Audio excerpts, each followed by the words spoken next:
ערב טוב וחג שמח. שתי דקות לפני שאני נכנסת, אני מבקשת להזכיר שני דברים. אחד, אנחנו נורא מעטים, אז תשתדלו להיות עם מצלמות באון, מי שיכול.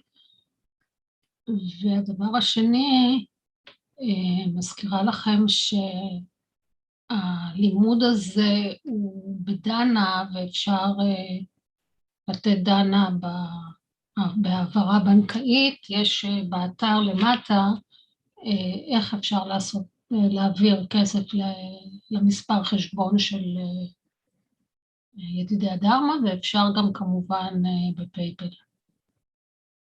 ושיהיה חג שמח והמשך שיעור נעים.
Hello. היי, אנילה. Hello, Noah. How are you? Fine. Okay, good. Yeah, and you? I am okay, thank you. Actually, just kind of, not wondering what will happen with the world, in a way. Because also here in Switzerland, all the newspapers are full of, like, all the hospitals are full. If you have to go to hospital for something normal, they cannot take you. I mean, normal, like all the intensive care units are full. We have like 10,000 new infections every day. So it's like difficult, really difficult for many, many people, especially the ones who work in the health system. So, shall we start with a reflection? Some awareness? Yeah? Is that okay? You can object if you don't want to. You have a power of speech and power of your own opinion. As you know, we're in a democracy here. We're all the same. So maybe you should update us first on your trip, December. It's not even in the horizon. Well, I don't know, I mean, there's a few factors. Like, as I'm saying, Israel has closed their borders for 2 weeks, they said, right?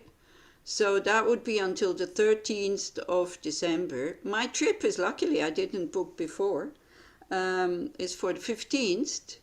So if it really opens after 2 weeks, which nobody knows if they do, I would be able to come on Wednesday, 15th. But then there's this other point, that Israel is like having a list of kind of what, yellow, orange, and red countries.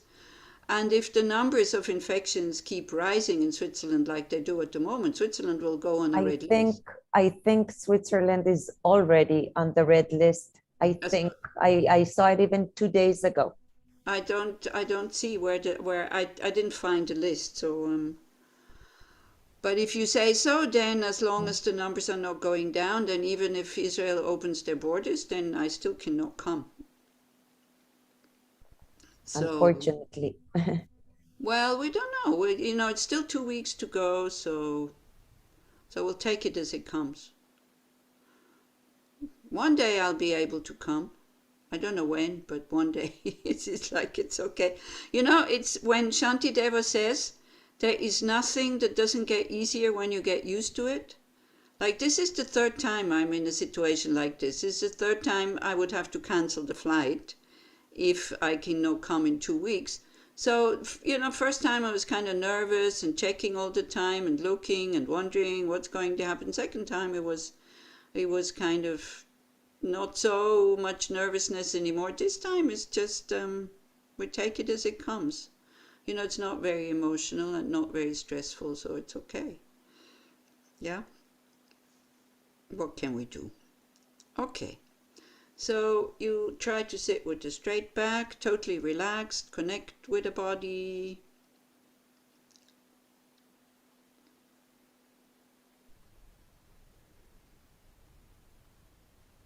Really be aware that the body is sitting either on a chair or on the floor, wherever you are, feeling the contact, feeling how the earth is supporting us.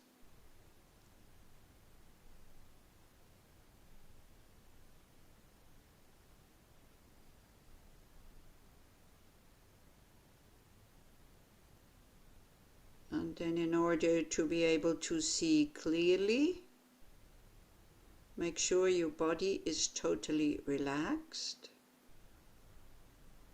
So you don't need to move, but you need to kind of bit by bit be aware of different parts of your body. That's what we call the body scan.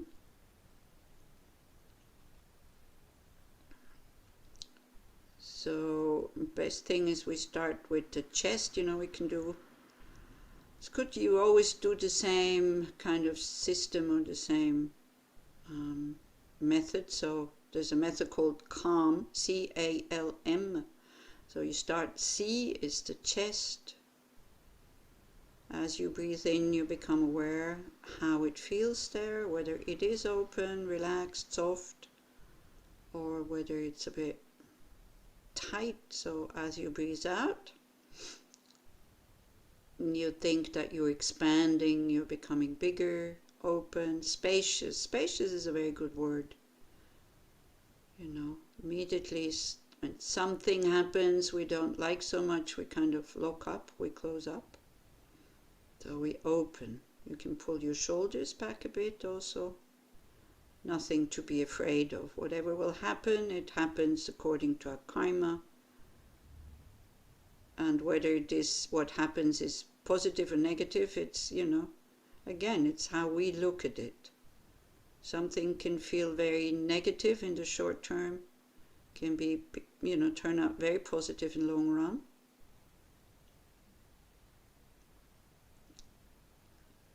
Something can look very good short term, but then long run it turns out not to be so beneficial. So whatever, we can manipulate. It doesn't depend so much on the situation, what it is. It's not outside that is positive or negative. It is what we make of it. So just open up. Letting go of hopes and fears. And just be happy that we're not in an intensive care unit. We're neither working there, most probably, nor are we lying there. So then, as you breathe in and out, really enjoy being able to breathe. The moment we enjoy, the awareness is there.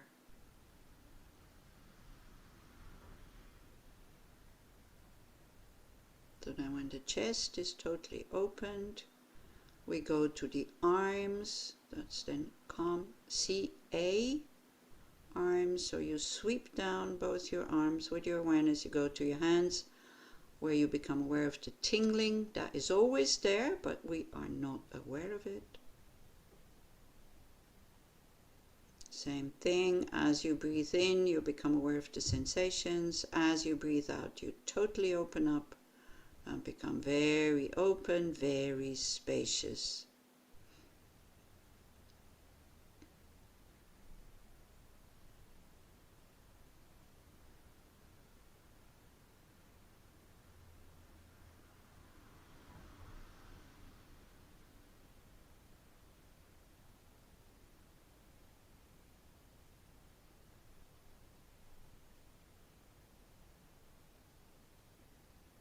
next letter is L. This is your leg, so you can take the lower part of your body, like bottom, buttocks, abdomen, genital area, and then you sweep down your legs to your feet.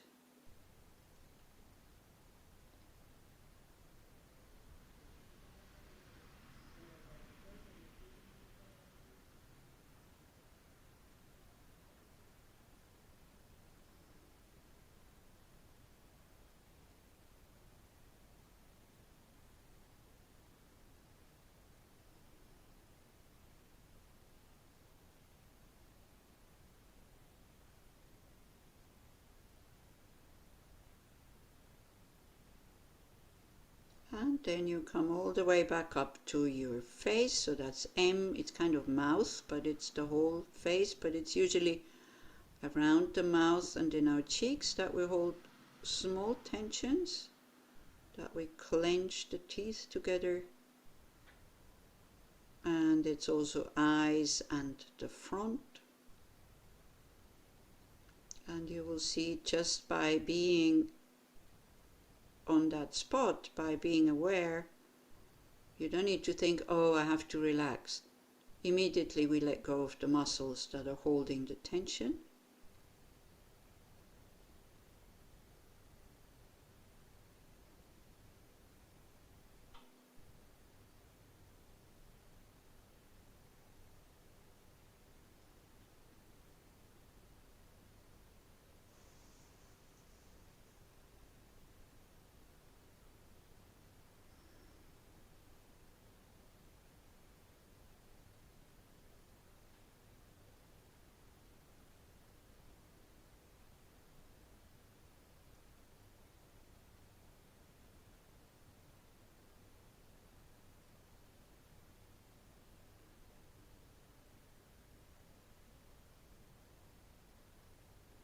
Then for a while you put your awareness on your breath. And here, in general, one chooses, if you're very agitated, you would take rising and falling of your abdomen. If you're a bit sluggish and tired, you take the spot at your nostrils, where you feel a little pressure when you are breathing in. And just to be conscious, just to know directly, unmistakably, that when you're breathing in, that you're breathing in, and when you're breathing out, that you are breathing out. Very simple. Don't become complicated. Whenever thoughts arise, just notice them. It's absolutely normal for our mind to think. But then you will notice also, the moment you know that you're thinking, that particular thought will not continue into a story. You will be able to go back to your breath. And then another thought will come and try to make another story. You notice, and you are already back at your breath the moment you notice. So don't worry, don't force yourself. Don't think, oh, I can't be, I don't have mindfulness because my mind is going into thoughts all the time. It's the noticing that we are thinking. That is the mindfulness, knowing what's going on. So if it's thinking, it's thinking. If it's hearing, it is hearing. If it's feeling sensations, it's feeling sensations, like soft, hard, cold, hot. If it's smelling something, it's smelling. If it's thinking, it's thinking. So that's fine. This is what the mind is doing. So we are aware of what the mind, what's going on at the moment.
And then you check what's going on in your mind, just as if you would be asking a very good friend, how are you?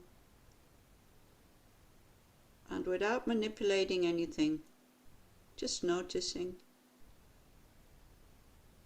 But being able to recognize what it is, being able to label it.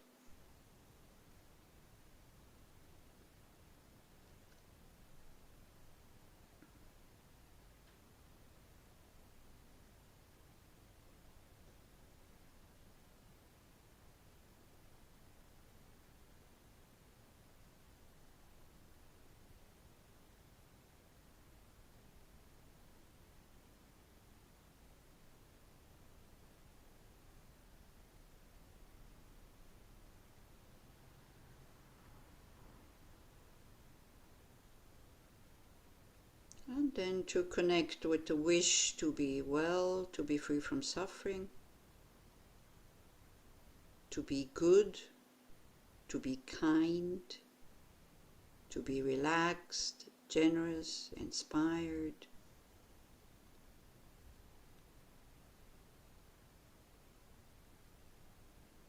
And to develop some trust that these are natural ingredients of our mind that we can never lose. Like none of us has the wish to be angry, jealous, frightened, depressed, full of desire and attached. But we all have a very natural wish to be good, to be kind, to be safe. Whatever, you can make your own list there.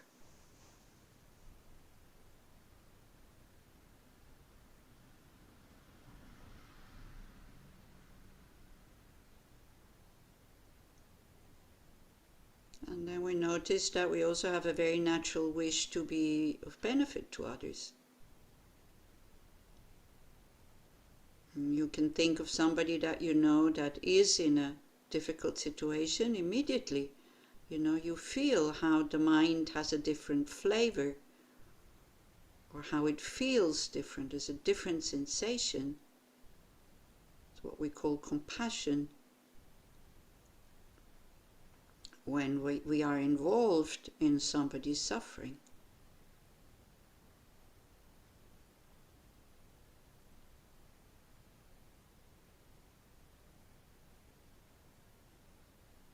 And then this deep, deep wish to be able to relieve them from their suffering. But then we become aware that I can't even liberate myself at the moment from suffering and causes of suffering.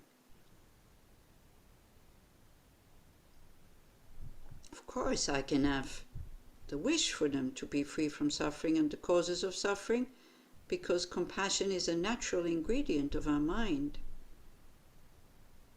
Because it's based on reality also, because nobody wants to suffer. So even if that thought hurts, to think about suffering of somebody that you are attached to, so it's attached compassion, but it's okay, we need to feel it. Because then we can expand it into bodhicitta, so that we can include all sentient beings. Just by kind of asking ourselves, why limiting ourselves like this? Why choosing to whom we want to be of benefit and to whom not? I mean, what's the benefit of that? We are all realistic enough to know that we don't have the capacity to be of real benefit to others, meaning leading them to a state of free from suffering and causes of suffering. So don't be afraid of the task. You don't have to act like a Buddha now, because you're not a Buddha, me included. I can say we, okay? Sometimes we're afraid to open up our heart because we think it's too overwhelming. No, we open up our heart, it becomes spacious, there's a place. And then we understand why we are doing all these practices. because we want to become Buddhas. We need to become Buddhas.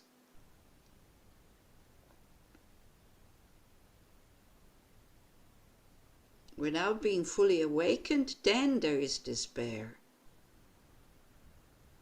There's depression, there's fear.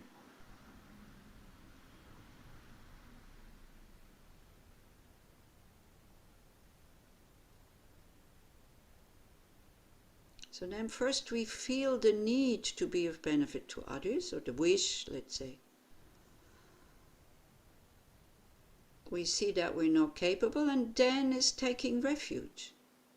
We trust the Buddha who has attained that state. How do we trust the Buddha? By seeing what he's saying and what he's teaching, that this makes sense. So we trust the methods, and then we trust our own potential by knowing if I apply these methods, okay, it will take a long time, okay, it's difficult, but it doesn't matter. So if I apply these methods, I can attain that same state. What do I need now also in order to attain that state is the Sangha. Of course, the Arya Sangha that we take refuge in, beings that are on the path of seeing and above, but also the ordinary Sangha, that I'm not alone having to do these practices. I have the ordinary Sangha around me, that even though maybe we can't meet personally anymore, but we meet on Zoom, and we can share our successes in the Dharma practice, but especially our failures, so that we see that I'm not the only one who thinks that I'm failing all the time. We can share our joys, our pains on this path, and we feel connected, and we feel protected, and we feel guided by the Buddha, the Dharma, and the Sangha.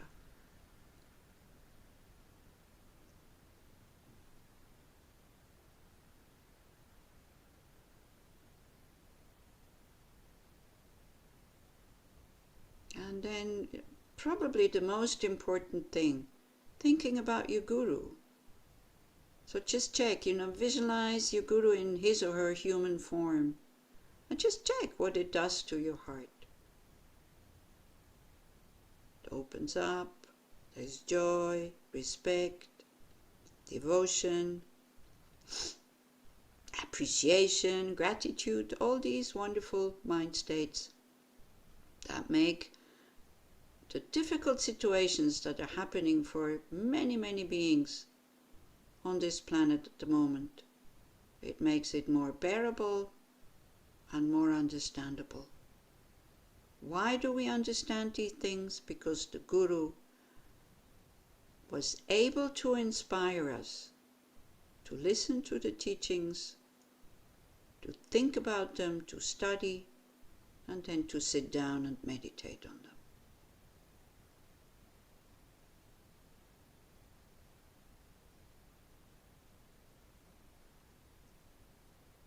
The first verse of this Lamrim prayer, the foundation of all good qualities, is the spiritual master.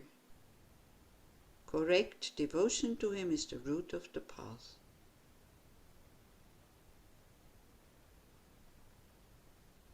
Without living beings who inspire us because they live what they teach, we wouldn't be sitting here. And that's what we want to become. Buddhas who manifest in a human form in order to inspire people to end their own suffering and the causes of suffering, the same way as the Guru inspires us to do this now.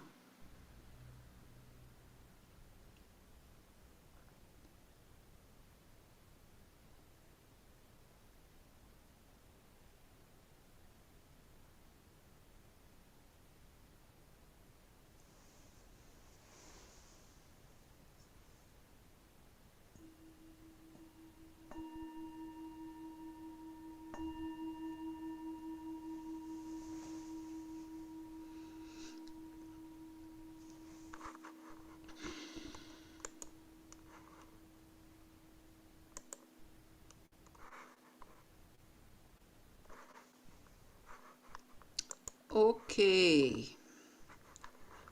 Wait, before we start, is there anything you would like to ask or to say? Miri is saying, happiness is not a destination, it is a way. A way to somewhere, because I can't see the other part of it. But anyway. And happiness can be created, so it's like, maybe the word happiness is also not so good. Because when we hear happiness, we kind of think, and I don't care what happens to others, I'm happy, and who knows, but, maybe well-being and being spacious, open heart, good heart, something like that would be maybe more appropriate than happiness. Did you want to ask something, say something? Don't forget, this is a discussion study group. It's not just a me blah blah blah group and you listening group. When I say Sangha, that we can share joys and pains on the path, so then that's what it's for. Not just in the tea break, but like now we have to do it on the Zoom.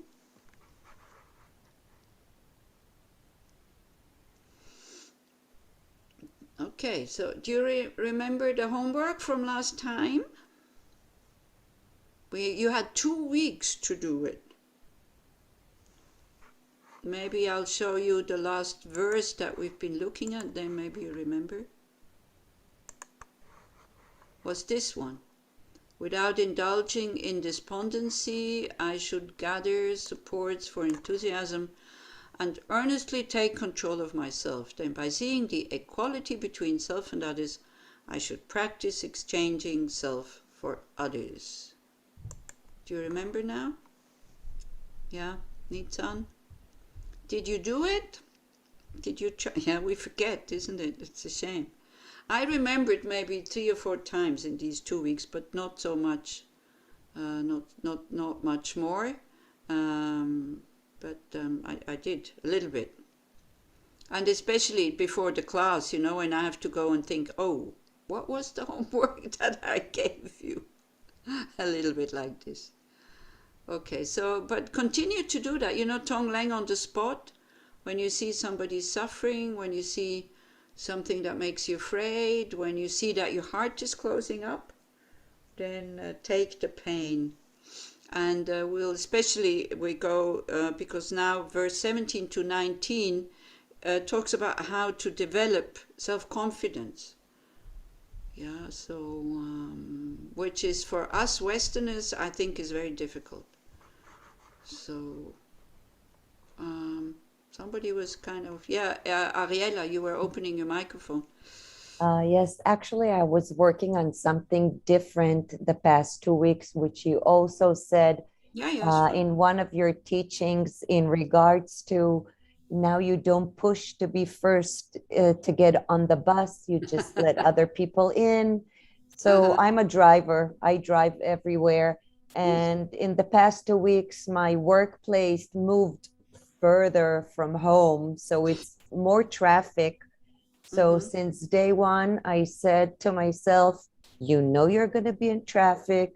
Just take your cup of tea, good music, and let it be, because nothing is going to move it. And I've been having wonderful drives to work since. Great. Yeah. Oh my God. And it's so easy to do it. Just let the idiots pass. I had to say idiots. Right, yeah. Yeah, it's okay. You can call them idiots. If you say idiot, but then it's good to send another thought by, okay, let this idiot pass. May he not have an accident. May he not cause any havoc. May he not make himself and other people suffer by driving. And that's where I try to practice compassion. In such an idiot. Which is difficult. But you raised a very good point, because, even though we know that there will be a traffic jam, still we have this totally unrealistic hope that just today there will be no traffic jam, isn't it? Deep down. Even though we know, it's like when we come into a traffic jam, we're not saying, oh, I knew there will be a traffic jam. Good thing, I knew it. We're not going like this. We go like, oh no. So this oh no is a clear sign that we keep grasping onto this hope that we shouldn't be caught into a traffic jam. If you can kind of exclude yourself from that, then be very happy. But it's a clear sign that we haven't understood samsara yet. It's like we always hope for the best.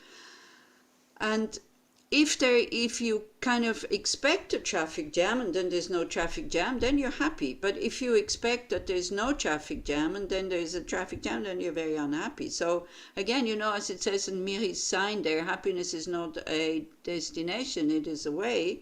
So we can really, the way we think, makes it like that. Actually, when you're always in your car, because I don't have a car, and now here, because before I used to live in the center, so I didn't have to, I had a bicycle and I was living in the center. So I wasn't very, very much exposed to public transport. Whereas now I am, and especially also in the evening, because it takes me almost an hour and a half by train and then walk to come back from the center when I go to meditation or pujas or something like this to come back here. So I have to say, it's a good, being on public transport, this is very good practice also, especially in the evening when people are a bit kind of funny and a bit drunk and a bit, like this, like 10 o'clock at night or something like that. So, and it takes a bit of courage also, it's much easier to be in your own car. And okay, the idiot, but you're not so close to the idiot in your car than if you are on the public transport. So I'm quite happy. In a way, I'm not so happy because, of course, much more comfortable. You just make 3 steps and then, people are gone and then you're in your bedroom. But I am quite happy also because it makes me go out. It makes me also overcome my fear. It's not panicky fear, but it's kind of uneasy feeling when there's, young guys who are drunk and me, an old woman, and it's like, it's not so pleasant. Sometimes also drug addicts, not so many, okay, but especially at that time of the day. So it's good, so it makes me overcome, not to say, oh no, I'm not going, it's too dangerous, I go, and so I made some commitments to go, and I made some commitments to lead puja, so that's a good thing to make you go also, otherwise you say, I don't feel like going, I'm not going. Yeah, so that's very good. Okay, so we go verse 17 to 19. We look at these verses today. So again, it's like it's about this. You remember the first 2 obstacles for having enthusiasm? The one thing for the practice, the first one was not to think about death. The second one was to be attached to sensual pleasures, that we waste a lot of time, our resources and our time and our money, and a lot of interest goes in there, because it's true. Sensual pleasures give us a moment of happiness, but then they also make us dependent. They destroy the planet with all our kind of search for comfort and pleasure. Something like this, but it never gives us what we want, because we want calm mind, we want open heart, but it doesn't really do that. So the next obstacle is, the third one is not to believe in our Buddha potential. So verse 17, I should never indulge in despondency by entertaining such thoughts as, how shall I ever awaken? How the Tathagatas who speak what is true have uttered this truth. If they develop the strength of their exertion, even those who are flies, mosquitoes, bees, and insects will win the unsurpassable awakening, which is so hard to find. Okay, not as flies, not as mosquitoes, not as bees, and not as insects, but still they have Buddha potential, so at one point they will attain that. At one point everybody will be enlightened, because verse 19, so if I do not forsake the Bodhisattva's way of life, why should someone like myself, who has been born in a human race, not attain awakening, since I am able to recognize what is beneficial and what is of harm. So here it doesn't really say, but this thing, like, even those who are flies, mosquitoes, bees, and insects, and that the Tathagata has said this, there's one sutra where it is mentioned, and it is called, wait, I have to look it up. This sutra is called the Subahu Paricha Sutra, where the Buddha is clearly stating that all beings will one day be fully awakened into Buddhahood. So there is an end to samsara. So although there is no beginning of samsara, there's definitely an end to samsara. With the strength of perseverance, enlightenment is certain, and all beings will attain it. Why? Because this wish to be happy and this wish to be well, we cannot get rid of it. It is definitely there. So we go back to here, how shall I ever awaken? Have you ever had this thought that, when you think about awakening, that you go like, how will I ever get there? How somebody like me will ever be able to get there? How strong is our self-confidence that we can get there, that we can do it? Very strong? Not so strong, right? So that is one of the big hindrances. So now we have to look, why is it that we don't trust this? I mean, we take refuge in Buddha, Dharma, and the Sangha. Now, when we take refuge, as His Holiness says, for your refuge to become really strong and really stable, it's good to know about the two truths. Yeah, ultimate truth, where it talks about emptiness, and relative truth, where it talks about dependent arising. If you understand this, that these two truths are not separate, that they are, the same kind of, they always together. If something is not empty, it cannot exist as a dependent arising. And if something is not existing, it can also not be empty. Like things are empty of something. So it has to go together. You cannot separate these two levels. But because everything is empty, we can manipulate everything. Because everything can only exist because of causes and conditions, we can attain Buddhahood. We can get rid of our delusions or kleshas, because they are not a natural ingredient of our mind, but they are depending on causes, which is what? What are our kleshas depending on? If I say klesha, you understand, yeah? Because sometimes I say negative emotions, mental poisons, afflictions. I never know what to use English word. Nyungmong in Tibetan. What are they depending on? Do they have causes, or do they just arise like this? Question to the listeners. I think they have cause and condition, no? Yeah, of course they have, but what? Of course they have. That was a very clever answer. So yes, of course they have, but what are the causes? This is what I was trying to get at. Don't know. Can you repeat the question? Okay. Kleshas, which are sometimes called afflictions, mental poisons, what else? Delusions. What are the causes? Why do we have them? We don't want them. So, but do they have causes, or do they just arise like? So Dina said yes, they do have causes, of course. Anger, depression, jealousy. Yeah, those are the kleshas. But what is the cause for depression, for example? What is the cause for anger? Attachment. Ignorance. Grasping. Where did the ignorance come from? Ignorance. Desire. Yeah, ignorance. Okay, what kind of ignorance? Ignorance.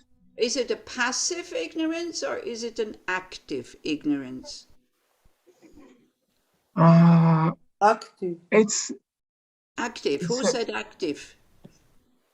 Okay. Both. Okay. It's both. What? I think cannot be both. both. Come on. How can something be You produce it. You and produce it. inactive at the same time? Yeah. It's like saying being dead and alive at the same time. They're mutually exclusive. They can Why? You can be ignorant. You can be ignorant in active way, but you can be ignorant out of ignorance. Okay. But we're talking about the specific ignorance. We're talking about the ignorance which is the cause for anger. That's the ignorance we're talking about, not just an ignorance not knowing the capital of what, I don't know, Uruguay or something. Montevideo. Huh? Montevideo. Yeah, thank you, Edward. Anyway, ignorance of what you described earlier, ignorance of the ignorance of emptiness, ignorance of suffering, of the causes of suffering. So ignorance that leads us to this wrong belief that things are as they are, right? As they appear, appear. So ignorance is very active actually, because it's creating something that is not there. You know, so the inactive ignorance saying, oh, I don't know the capital of, like an active ignorance would be, I know the capital, I don't know the capital of Uruguay, but I pretend that I know, and I say just, I don't know, Toronto or something. You know, so this is the ignorance that is creating inherent existence, and as Madar was saying, attachment to ourselves as being the center of the universe, because we think we have a self, we have an I. So this ignorance is actually adding something to reality, right?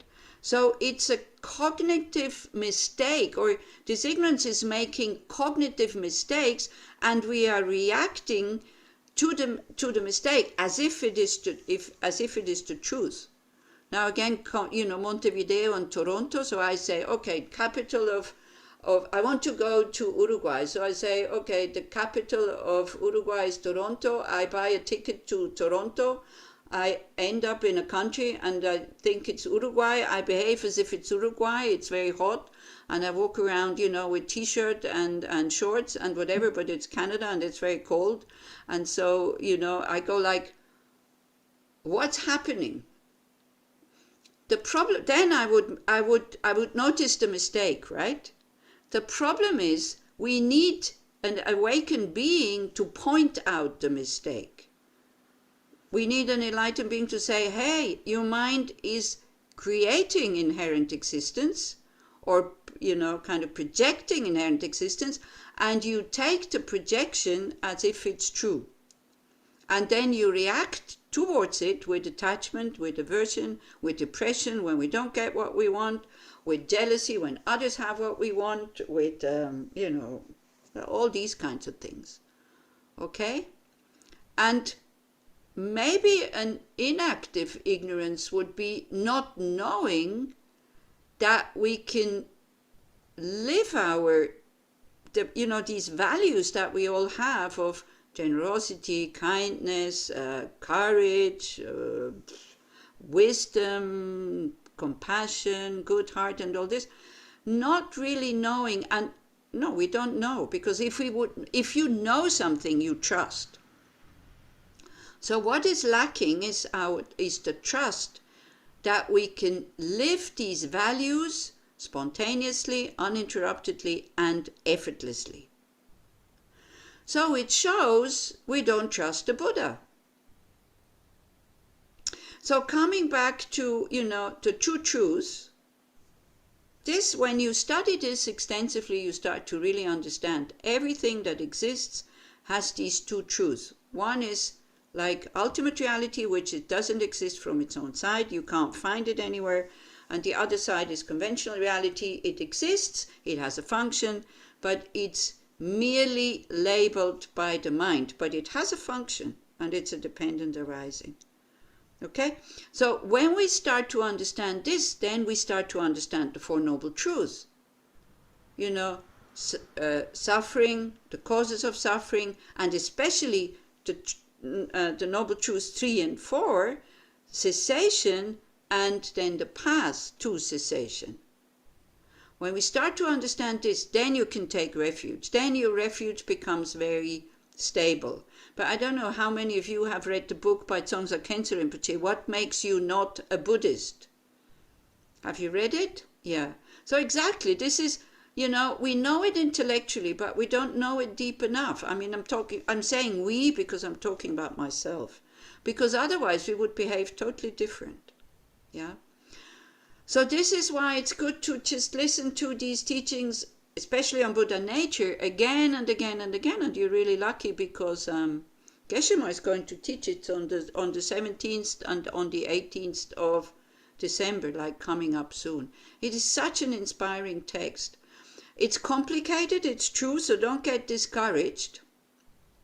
It's very profound, it's very complicated, but you can pick out maybe some verses there and start to maybe learn them by heart, or, you know, have access to them when you feel like totally despondent and I'm no good and what's happening to me and all this. When our culture in the West, or what we learn, is taking over again, and what we have learned from Buddhism is kind of getting covered, is getting covered by this Western thing of I'm not good enough, then it's good to, you know, to have an antidote ready. And this antidote you have to find yourself, because, I don't know, fortunately, unfortunately, the Buddha gave us so many antidotes. And so we're kind of swamped with antidotes, but we never use them because we never try out which one works best for me. When I think about bodhicitta, I mean, my absolute favorite verse in the Bodhicharyavatara, I think it's in the 2nd chapter, it's verse 28, which says like a blind person in a heap of rubbish finds a huge diamond. I mean, how probable is that? He's blind, there's rubbish, and he finds a diamond. You know, so this small chance like this, to an idiot like me, the interest in developing bodhicitta has arisen. You know, so then when I remember this, it's like, hey, you don't know where you were last lives. You don't know where you're going to go next life. You know, maybe I have created so much positive karma in this life, but then I forget about bodhicitta next life. Maybe, you know, I don't meet the conditions again so that the interest in bodhicitta awakens again. So I have to make this deeper and deeper and deeper, so that then maybe the mind automatically goes towards bodhicitta. Do you see what I mean? Yeah? So then to think, hey, come on, take advantage of this. In this life, you have it. Yeah? So like in this verse, like in verse 19, where it says here, you know, when you feel a bit like, like that. Verse 19, where it says, why should someone like myself, who has been born in the human race, not attain awakening, since I'm able to recognize what is beneficial and what is of harm? We are able to at least intellectually recognize anger, attachment, jealousy, and all the, well, you know, jealousy, I think everybody recognizes it's no good. But anger and attachment is like there's not many people who recognize that we should apply antidotes, and it just creates more suffering. People say, I need my anger, and if I don't have attachment, my life becomes boring. This is the view of most of the human people here on this planet. And so we have to make sure that it's not, you know, that it's not our view deep down in our heart also. That every time we do get angry, that at least we regret. And we say, that's not really the way I want to be. That's not really the way I want to react, instead of feeding it. Yeah. And to apply antidotes. So, you see, many Westerners, we have low self-esteem, and it seems to be a cultural thing almost, isn't it? So if you look at Tibetans, because you see the Tibetans, although they also know they're not enlightened, but they learn about precious human rebirth much earlier than we do. So they already know at one point, I have been really good in order to have the situation that I have now. So they feel, a kind of a positive pride about this, that they have attained the precious human rebirth, which they have created. You see, like the same thing when we have to apply like hard work for something, and when it's finished, we're happy. We're not feeling, oh, it's not good enough or whatever. When we're happy and content about the achievement that we have, there is no low self-esteem. So we shouldn't go into arrogance when we talk about this positive pride. So I prefer to call it self-confidence. By saying, hey, I must have created the causes for precious human rebirth in a past life, which is, they're not easy. Yeah, do you remember what the causes are? You remember what your mind has created in past lives in order to be sitting in front of your computer now and listening to me and not listening to, not watching something kind of entertaining, more entertaining than what I am. You remember? I think we practiced the 6 perfections, generosity and morality and patience and wisdom. We already did that. I forgot. 3 of them is enough, Nitan. The first patience, 3 ones. Morality. Yeah, right. And generosity. Like generosity. Especially morality, especially like non-harming. Of course we harm others sometimes, but there is no wish to harm. Yeah? So, it's not, it's not the ethical conduct of a Bodhisattva, which then has to help also, but it's enough not to harm voluntarily. By the way, if you take refuge, this is one of the refuge vows almost, that when you take refuge in the Dharma, you give up harming others voluntarily. But again, there's lots of wrong views on this. What does it mean, harming others? Your child wants chocolate, you say no. Is that harming your child because the child is unhappy? Of course not. Don't think that being kind and being non-harming, you let everybody do what they want to do. That's not what is meant by all this, okay? So don't go into these wrong views. That as being a kind person, you become very wishy-washy and you're not stopping somebody else when they want to harm you or harm others, but you stop somebody with the thought of so that they are protected from creating negative karma. You're not so much doing that just for yourself, which we do usually. Right? So, non-harming,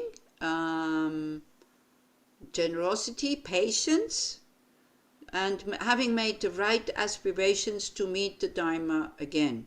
So it's good also before you go to sleep, or sometimes to really integrate in the mind also, so that then at the time of death, the mind does it automatically when we can't think anymore. That we think, for example, the last verse in this Foundation of All Good Qualities, in all my lives, never be separated from the magnificent Dharma. May I meet perfect teachers again, complete the stages of the path, and quickly attain the state of Ajadara. Then if that is, this is why we always talk about motivation.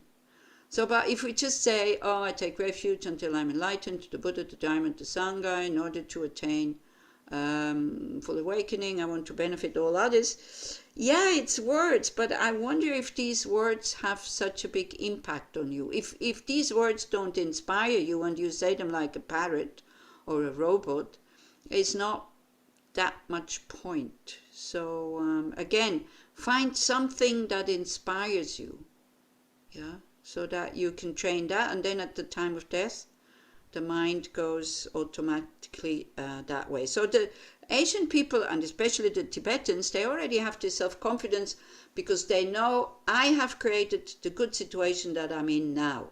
Now, of course, if I talk about Tibetans, you can say, oh, do you think they have a good situation? They lost their country. If the Tibetans really practice Dharma, they're not suffering so much from losing their country. They see that, well, it's karma and, Do you remember Gajahn Rinpoche when he came to Israel and he sat on the throne and he said, hello, my name is Gajahn and I'm Tibetan and I lost my country because it's my karma? It was in Tuval. I still remember. This was the first sentence he said when he came to Israel. Amazing, just by saying, hey, don't go on about losing countries and all this. I lost mine, it's my karma, it's okay. Wow, having such attitudes is really amazing. So they have this, but even, they know that even I lost my country, I can still practice Dharma. I don't need a specific passport to practice Dharma. But for that, we have to be really realized to be able to do that. But so this is why these teachers, they serve as inspiration. Because if they can do it, maybe I can also do it. Yeah. Can I ask a question? Yes, of course. It's a little bit complicated to ask it. I don't know why. If there is emptiness and dependent horizon and karma, so everything is all the time changing. Yes. And we are not seeing all the changes all the time. We don't see them.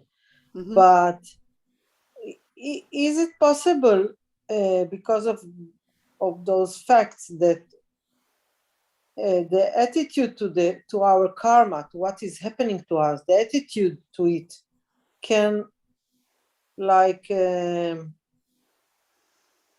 complete the karma in a quicker way? I don't know how to ask it. Usually when something bad is happened, we resist it. So it takes time to complete this. So if we have we accept what happened and I'm a shiatsu therapist, so I called it to push and to reach the bottom. When I reach the bottom, there is a change happened. Yeah. So if I resist, I can't reach the bottom. It's like, I'm speaking about my son all the time. I'm a very protective mother. I don't let him fall down. Never. Yeah, right. And until one day I understood that this is the bottom. He needs to fall down. This is the bottom. And from there, he will make the change by himself. So if we let it be, so we make it shorter, the karma. Yeah, but when you asked like this, Elisheva, it sounds a bit to me that if you have a headache, you shouldn't take a pill or you shouldn't press the right point in order to experience the headache. It sounds a bit like this to me, what you are asking. Should we not resist and not do anything? There's you can still do something about a difficult situation, trying to arrange it, because we have to, otherwise we're ending up in a total chaos, without resisting though. Understanding, okay, this is the ripening of a cause that I have created. Like, for example, if I drop a glass and the glass breaks, I'm not going to to blame the floor because the floor is there and the glass broke. What am I doing? I understand I created the mess, now I have to clean it up. But if I can catch the glass before it hits the floor, I would definitely catch it. Do you see what I mean? Yeah, for sure. So but we can't change it anymore. When it has happened, then resisting something that has already happened, of course, that doesn't really help. Yeah. So then the view whatever happens to me, be it pleasant or unpleasant, is a result of actions that I did with body, speech, and mind in the past, I think it really helps to, we should resist our negative emotions when they want to kick us into action. This is what we should resist. But this is where we give in all the time. Yeah. And then when the result comes and we don't like the result, instead of blaming our kleshas, we blame the outside world. So this is the view that we have to change a bit. Yeah. And we can see it with the Tibetans, of course not all of them, but especially the older lamas, who had these wonderful teachings since they were children almost. This is so integrated that it's like for them, something negative happens to them. It's like for me dropping the glass. I'm not going like, whoa, I'm so bad, why I did that again. I take something to clean it up and throw it away and continue with my life. Right? So that's what realized people are doing. And also they understand, I don't like this, result. So I better be careful what kind of karmic imprints I'm creating for the future. Yeah, it's confusing to say my kleshas because they're not me, but I have them. So you see, my shoes are not me, but I have them. Do you see what I mean, Nitzan? Don't give away too many things.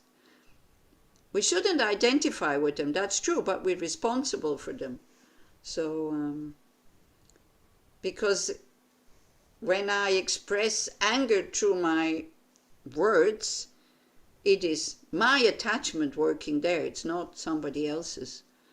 Yeah, so how would you suggest, how would you exchange my kleshas to, what would you say? Just the kleshas? No, I did not want to be too philosophical. I just wanted to say, maybe because we want to let them go in the end entirely, like we want to be free of the kleshas, but we really we kind of identify and we take responsibility for them. Yeah. And it's like it can be very difficult to let them go in the end, because we're so responsible for bottling them up and like trying to. Very good point. Yeah. So we can say my dependently arisen kleshas, because then we see, okay, because then we still have them. You see, this is what I'm saying. So it's Carl Gustav Jung who talks about the black sister or the black brother, and he talks about our dark sides, and he says, you are not your dark sister, but you have it. Like you're not your delusions, but you have them, so you have to take responsibility of them. But it's a very good point, because sometimes we make them too solid, because we identify with them, and then we start to fight them really strongly. So when I say applying antidotes, it doesn't mean suppressing, by the way. When I say resist your kleshas so that they don't kick you into action, I'm not saying by gritting your teeth. When you feel that the klesha is arising, you need to learn how to relax. Don't pull yourself together. Relax. So maybe the resistance is not the right word. So try it out. That can be your homework for next week. That when you feel there's jealousy, there's anger, there's attachment, there's fear, then do very consciously relax, open up towards them. And opening up and relaxing, that's the best resistance for the kleshas. Try it out. Why not to use the word accept them when they arise? No, you can use acceptance, whatever. Once you accept them and take responsibility for them, they go away. Yeah, exactly. Dina is like, this is why we have 84,000 teachings of the Buddha. So everybody uses the word what works for them. And this is what I like about Buddhism. In the conventional reality, that is nothing that is absolutely true. What works is true. Or as Nagarjuna who said it, I think. as Nagarjuna says, in conventional reality, whatever leads to happiness, lasting happiness, that is true. You know, and not just the happiness for me, but happiness for everybody. Right? Yes.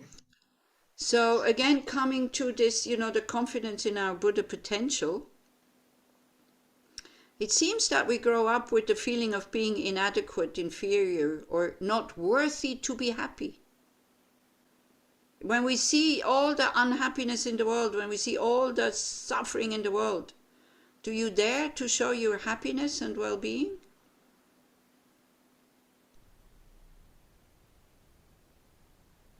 Yeah, Edouard?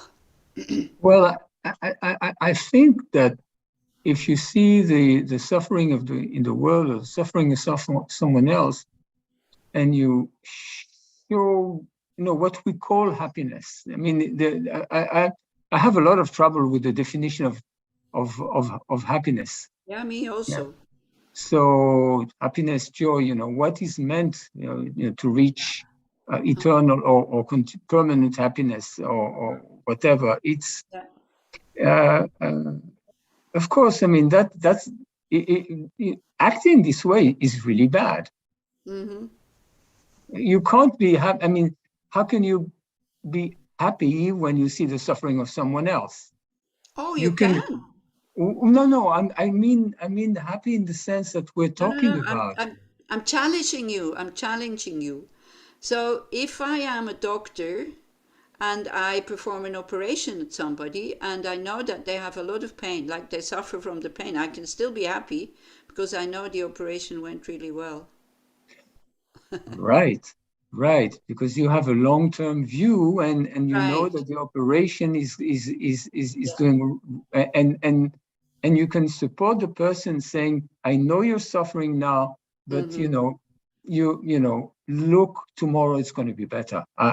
You know, if there's a tomorrow, you can be certain that tomorrow is going to be better. It's not the same, I think. It's not the same. Yeah, it's looking at karma. You know, this is kind of long term. If somebody's suffering, they are purifying negative karma. We can still try to help them. Like the doctor would still prescribe pills so that the pain is a bit less. Do you see what I'm trying to get at? So it's like, yeah.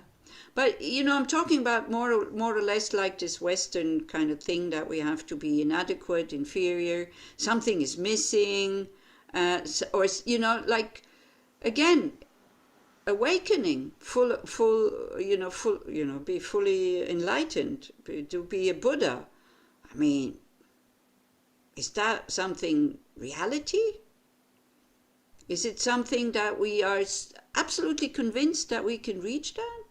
Alone, on top of it, you know, without the help of some kind of almighty power that is very far away for us anyway, like a god or something. We do grow up with this idea, isn't it? Sabrina, do you want to say something? Yeah, Anita, I wanted to say something about this suffering still. For me, it was very helpful when a good friend says, oh, I rejoice in your suffering. It's very good you have this suffering because then it will be over. And this helped me very, very much. I mean, if it's coming with bodhicitta and awareness, because you're not so victimizing yourself. You're not this poor me anymore. You can say, yeah, I'm purifying something. That's great. Yeah, exactly. And I will make it. So yeah. I felt it's a huge support if somebody can be that way. Mm-hmm. So the best way would be if we remember ourselves. We don't need a friend to tell us, but please don't tell that somebody who is not Buddhist, you know, because then it seems like really cruel. So they say, yeah, you don't understand what I'm going through or something like that. Yeah. It's like it's like there was this guy, you may know him, Pierre Desproges, who was saying, you can laugh about everything, but not with everyone. Exactly. Yeah. So that's, you know, that's what we have to learn, is to be able to laugh about our own mistakes. But then even that we don't dare, I think, because then we think we become neglecting, you know. And this is what made me at the beginning, I had a lot of problems with the Tibetans because, you know, when they goof up something, when they make mistakes, they don't feel bad about it. You know, they don't kind of double over and, oh, I'm so sorry, and oh my gosh, and I'm so bad. They just, and then when you go like, hey, look what you just did. And he said, yes, so what? I did it. I mean, it's like, what do you want me to do about it? I already made the mistake. So it's very difficult for us to see that they don't have this shame and guilt thing that we have when we make mistakes. It's very foreign to them. And it's difficult to work together with them because Pagyap Rinpoche is at the moment, he is, I participated in the Poa retreat yesterday. I had nothing, so I was able to go. And so there's one Westerner who is organizing the whole thing. I mean, he has a lot of responsibility, but he's kind of acting in a strange way. And he has that Tibetan thing. You know, when I see something and it seems a problem with organizing and all this, I try to find a solution. He just lets it happen. You know, like he was, because they have a very beautiful throne now. It's a very small group. It's about, 3, 4, 5 people. And another group gave him a huge throne. So I said, where are you going to put it? And he said, I don't know. And that was it. You know, not, oh, maybe I could put it there, or maybe I could. And I thought, gosh, he's like a Tibetan. You know, they wait for the solution to come. Or like the retreat is still going on for 2 days. Why should I worry now where I'm going to put the throne? And this, for other people who work together with him, is very upsetting. Because he doesn't immediately try to find an answer to the problem. And then it's only yesterday that I kind of thought, gosh, he is so Tibetan. And I think if I can explain to the other people from the group that in Tibetans this is normal and natural, they can also relax a bit about this because it creates conflict. Yeah, because they work very hard, right, trying to find a solution, and this other guy, he just relaxes. And it's the Tibetans, they wait for the problem to pass. They don't talk about it. They just let it pass because then there's another problem arising anyway. And it will pass at one point. Smadar is nodding. Can you relate to this? It's like this, isn't it? I think it took me 15 years to just, okay, whatever. Okay, yeah, whatever. Exactly. Okay, yeah, whatever. Okay, 200 people. Okay, whatever. Collapsing. Okay, whatever. Yeah. And like, it's really, if you are organizing something with Tibetan, good luck. You know it. Yeah, I know it. This is why I'm saying. But I understood with this guy yesterday. He's Westerner. He has the same attitude. He's a practitioner, a really true practitioner. If he's a Westerner, is it like this? Wow. Exactly. And I see where the conflict with the others is coming from. That it comes from that. So I was very happy when I discovered it yesterday. So what do we do with our, what do we do with our low self-confidence? Or do we not suffer from it? Don't we need these 3 verses here? Shall we look at them again? We're saying, how can I attain Buddhahood? Somebody like me. What are we going to do with this? I can read you what Pema Chodron says. So she says, the unnecessary burden of self-hatred. When you look at all of the confusion, one might wonder how one is ever going to become enlightened. When we feel really bad, we doubt we have any potential at all. So Shantideva tells us not to hide behind such faint-heartedness. Do not get into such thoughts when you can practice letting go of those thoughts. We're already collapsing, and he encourages us by saying, let's go. If mosquitoes and maggots can persevere and achieve enlightenment, we can too. So sometimes it's really good to look at these little animals. Like ants, for example. If you have ants in your house and you close all the holes and they just work and work and work again until they kind of put away the thing that closed the hole. And you know how they try again and again and again and again. And then you can say, how can somebody like me, a human being, who can figure things out, how can I not persevere in trying to look for, in trying to practice to look for enlightenment. Yeah, when you see that these little things instinctively kind of always go the same way until they succeed, how can I not be able to do this if they can? And also then, to really understand the Buddha potential that we have is only hidden. Now, many people ask me, well, how do you know? How do you know that you will attain enlightenment? And I usually answer, well, I don't know that I will attain enlightenment. But as I am practicing the methods to attain enlightenment, I feel that it's getting easier and lighter and more joyful and more humorous and less anger and less this and less that, So even if enlightenment doesn't exist, who cares? I can see that these methods, for the moment, they work. So why is it so important that I can go all the way? For me, at the moment, this is my view, right? Because if I want to be sure that there is enlightenment before I practice these methods, I will never get there because I won't practice them. This is like, you have a certain kind of food that you've never seen, you have no idea how it tastes, and you say, I will only put it in my mouth when I know how it tastes. Do you remember, or have you ever heard about the 3 kinds of faith? Different levels of faith. The word faith is not so good either, so I prefer trust. Again, it's just words.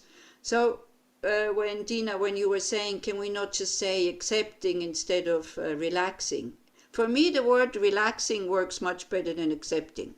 Yeah, because relaxing is really something active and I know I have to open up. Accepting, how do I accept? I don't know. With relaxing, I have a very clear picture what it means. Yeah, but maybe for you, accepting works better. I think if you accept, then you relax.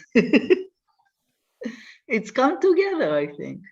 Yeah, for you, maybe. For me, it doesn't. So I don't know. I guess everyone has to find the way not to fight it. Acceptance is not to fight it. Like it's a bad thing. This is why I encourage you to share what works for you. So maybe we hear something that, this is why it doesn't work for me. Maybe I should try this other one. This is why sharing and discussion is so important. Not just listening and nodding, go, and never making the experience. It is no good. Yeah.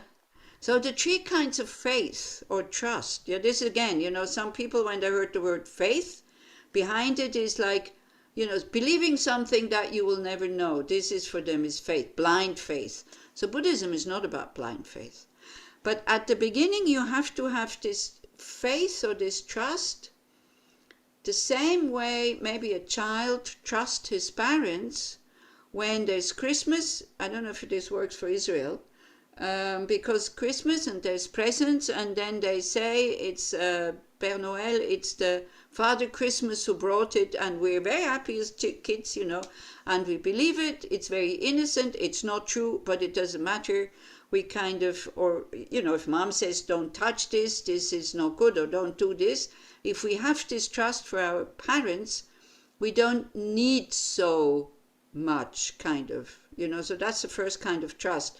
We don't know Buddhism so much yet, but we see the teachers, we see the lamas, we see the gurus, and we kind of trust that what they say is true because they are more advanced than I am in terms of kleshas like this.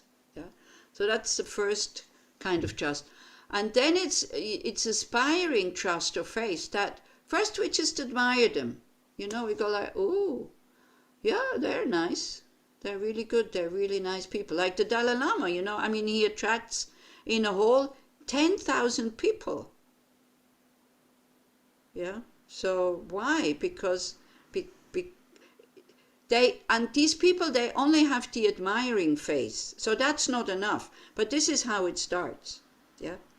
And then as we continue to listen, we start to have aspiring faith, which is stronger. So we go like, I want to become like them.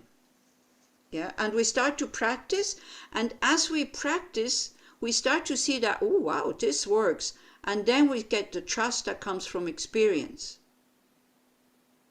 But some things that we can never experience as an unenlightened being, we just have to trust. Like we trust our parents when the presents are there and they say, well, it's from the Père Noël, it's from the Father Christmas, you know. So it's like, I've heard kids, you know, when they are like 4, 5, 6 years old, they fight over this. You know, one says, no, it's not true. And the other one is trying to find all the arguments to say, yes, it is true. Because, you know, it was in Belgium, and it was really two kids in the kindergarten.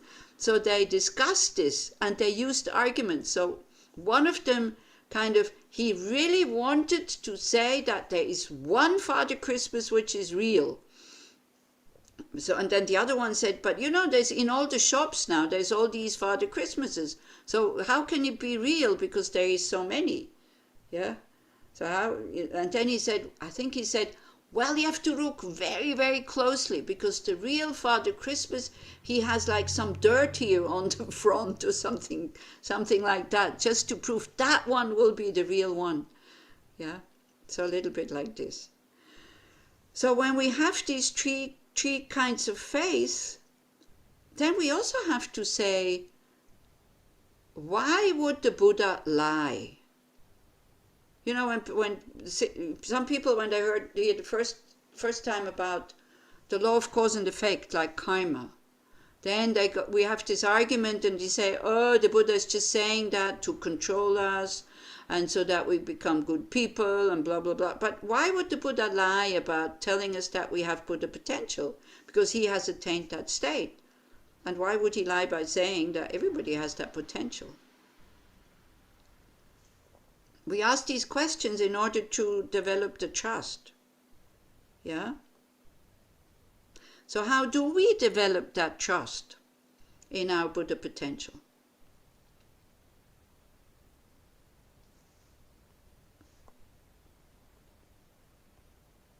Question to you.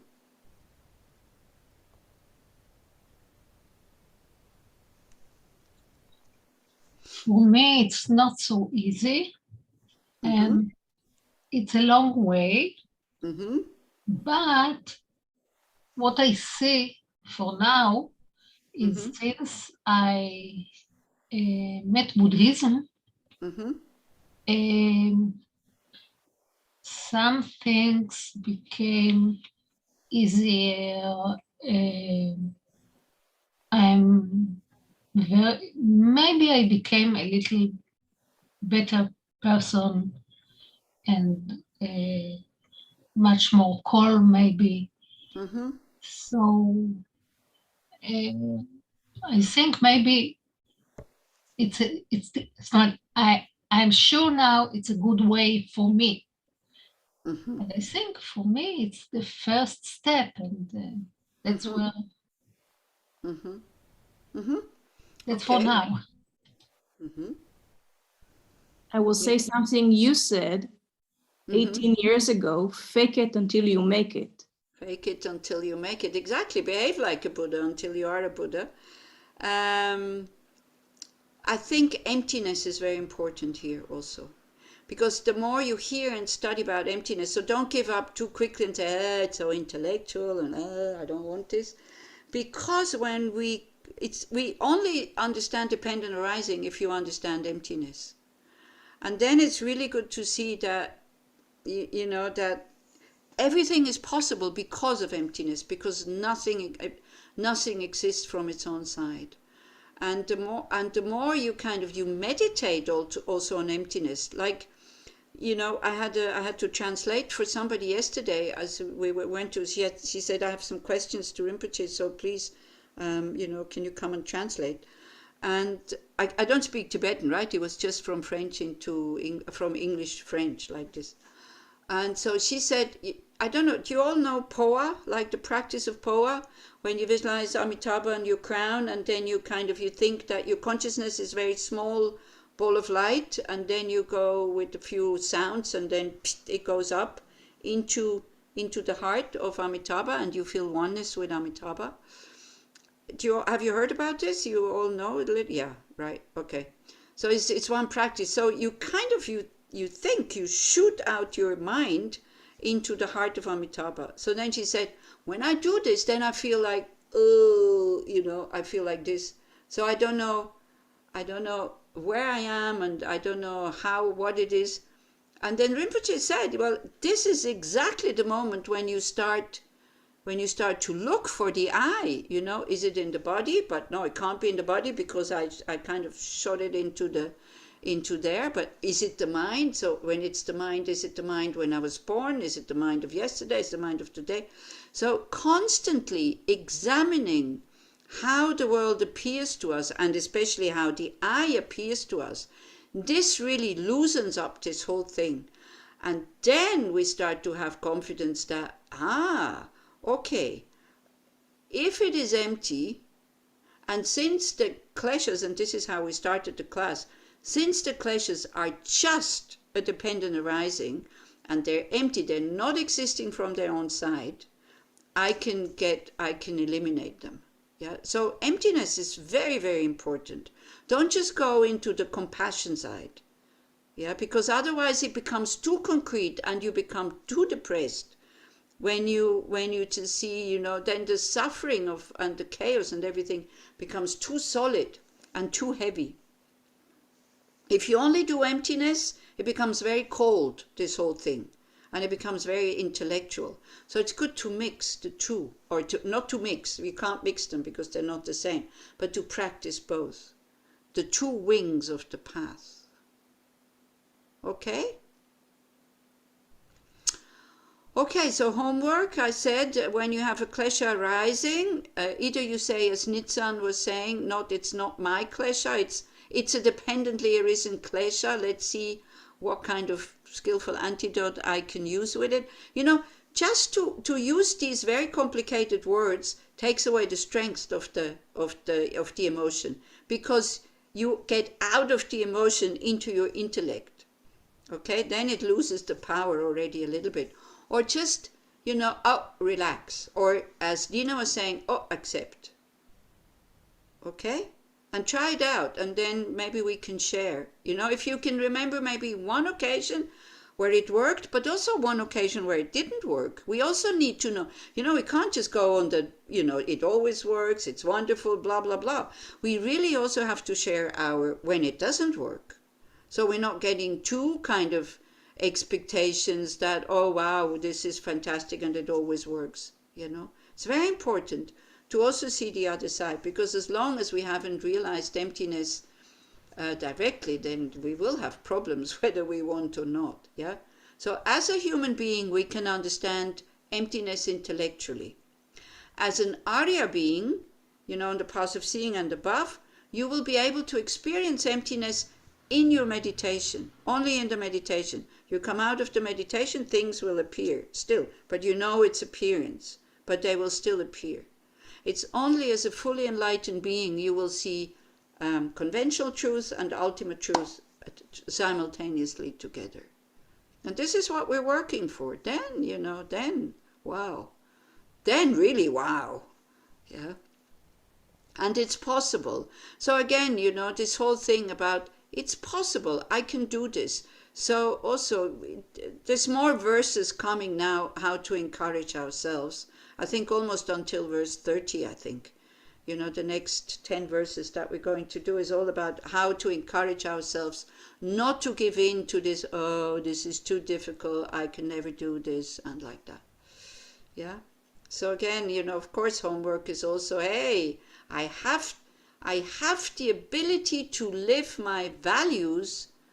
Maybe values is better than potential also. For me, it works better, values. I could live my values spontaneously, uninterruptedly, and effortlessly. I want to eliminate what is hindering me to do that. And I can only do that by understanding that this I, me, self, does not exist the way that it appears. Okay. So I wish you a very relaxing week. but also some occasions to practice. So have some kleshas arising, please, because otherwise we can't practice, and then we can share. And of course, like always, we dedicate all the positive potential that we have created, that we and all other sentient beings are able to recognize our nature, and the nature of the mind, which is clear and knowing, which has as natural ingredients concentration, samadhi, quietness, peace, love, compassion. These are mental factors that we cannot lose because they are natural ingredients in this mind. At the moment they're covered. So because of this active ignorance, so may we all be able to recognize this active ignorance, this creating ignorance. Our ignorance creates reality which is not true. And so that we can live our values, and then so that all beings who see me, hear me, touch me, think about me, talk to me, may it only be of benefit to them. Great. Thank you very much, and have a good week. Thank you. Thank you very much. Thank you. Bye. Take care. Bye. Bye. Bye. ערב טוב לכולם. ביי ביי. Bye bye.